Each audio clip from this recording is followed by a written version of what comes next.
In 1087 William the Conqueror died, and his Norman kingdom was divided up between his two eldest sons.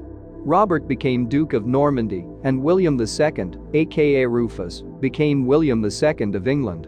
In 1100, William II died in a hunting accident and Henry I took over as King of England. He then went on to defeat his older brother, Robert II, and became Duke of Normandy in 1106, so once again the Norman kingdom was united under one man, Henry I. Henry I changed a lot of things in England, but the most important thing he did was the creation of the Exchequer or the Royal Treasury. King Henry I ruled peacefully for 20 years. He wanted his daughter, Matilda, to rule England after him when his one and only son died. He married her to a powerful French lord, Geoffrey of Anjou. But when Henry died, a powerful noble named Stephen, Count of Blois, seized the throne. Stephen was Henry's nephew and a grandson of William the Conqueror, so many people thought he had the right to the throne. Matilda decided to fight back, however, and for the next 19 years there was a series of battles between the two. In the end of the Civil War, the War of Succession, Stephen and Matilda reach an agreement where Stephen rules England and Normandy, and when he dies, Matilda's son Henry II ruled the country.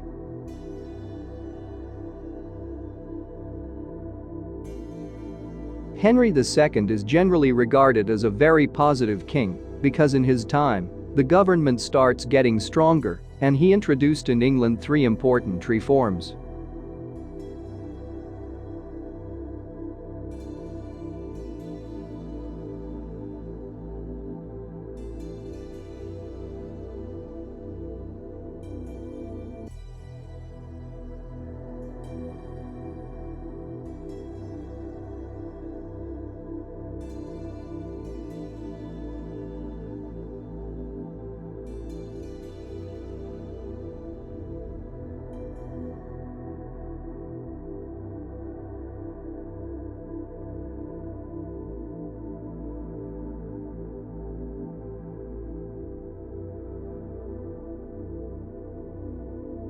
After the death of Henry II, he left behind him two sons. Henry's sons were weak kings. There were Richard the Lionheart, who spent most of his reign fighting in Palestine and in France, and John Lackland, whose misrule alienated his nobility. In 1215, the barons forced John to grant them the Magna Carta, which limited the royal power and laid the foundations for the later parliamentary monarchy.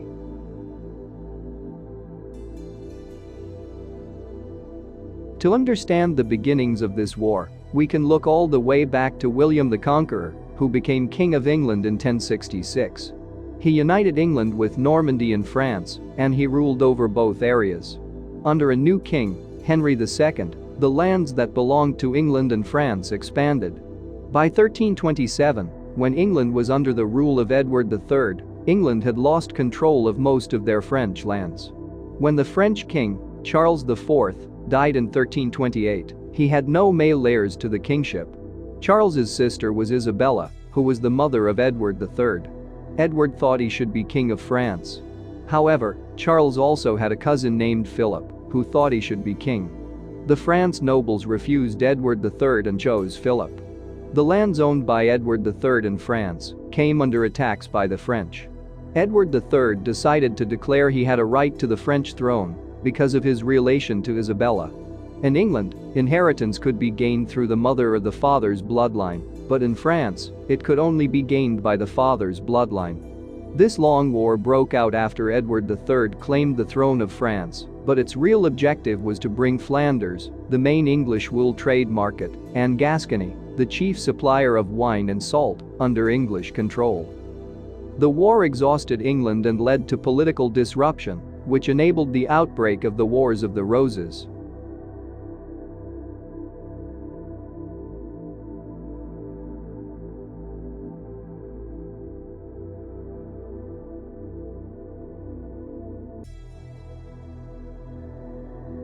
Henry VII was the first king in the new Tudor dynasty of England, and although he was officially from the House of Lancaster, he pacified the House of York by marrying one of its daughters.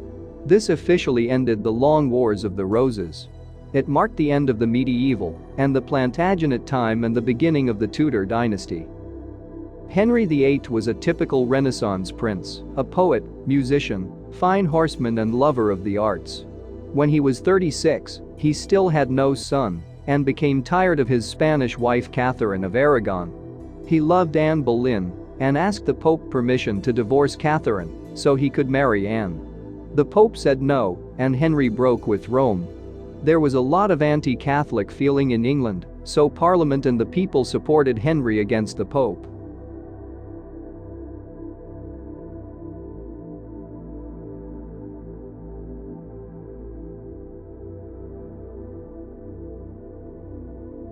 Henry VIII then wed Jane Seymour, who died after giving birth to Henry's only male heir, Edward VI, who ascended the throne at the age of 9 and died at 15. During this time the country was divided by religion. Although his father had initially broken the link between the English Church and Rome, it was during Edward's reign that the decisive move was made from Catholicism to a form of Protestantism, later known as Anglicanism. Because of his brief reign, he would not secure peace in the kingdom. Edward disapproved of his elder sister Mary's Catholicism and he did not want her to succeed him, and he promised the crown to his cousin, Lady Jane Grey, instead of his two sisters Mary and Elizabeth. This accession was met with popular disapproval, with many wanting the true heir, Edward's half-sister Mary, to take the throne. 9 days later, Jane and her closest allies were imprisoned and executed in the Tower. Henry's first daughter, Mary, was Catholic like her mother Catherine and tried to bring Catholicism back to England. However, when she died, the next in line was Henry's second daughter Elizabeth, by Henry's second wife, Anne Boleyn. She came to be queen at age 25. She was fluent in Greek, Latin, French, and Italian. She studied theology and became a strong Protestant. When she came to power, England had no army or police and a weak bureaucracy. When she died in 1603, she left England as one of the most powerful nations on earth.